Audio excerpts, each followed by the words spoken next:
की डिस्कवरी किसने की थी? Goldstein. प्रोटॉन पे चार्ज कितना होता है? पॉजिटिव। चार्ज की वैल्यू कितनी होती है? 1.6 अच्छा, और जो प्रोटॉन होता है उसका मास कितना होता है बेटा? 1.73 ठीक है।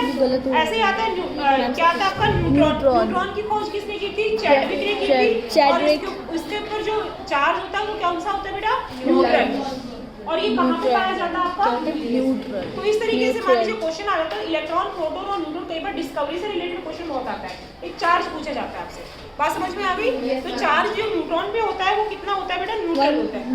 अब इसके बाद में देखेंगे सबसे पहले कि इलेक्ट्रॉन की डिस्कवरी, प्रोटॉन की डिस्कवरी और न्यूट्रॉन की डिस्कवरी, इससे रिलेटेड क्या दिए गए? बहुत सारे मॉडल्स दिए गए। तो फर्स्ट मॉडल क्या था आपका? थॉमसन मॉडल था। उस थॉमसन ने क्या बताया था कि जैसे कि वाटरमेलन होता है, वाटरमेलन होता है कि नहीं होता है? उसमें रेड पोर्शन होता है और उसके ऊपर क्या लगे रहते हैं? ब्लैक ब्लैक कलर के सीड्स लगे रहते हैं। तो उसमें कहा था कि रेड वाला जो पोर्शन है ना वो तो न्यूक्लियस है।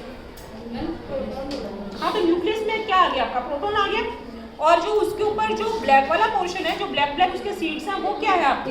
इलेक्ट्रॉन्स हैं। इसीलिए इसे हम क्या कहेंगे? वाटरमेलन मेथड भी कहते हैं। समझ में आ गई?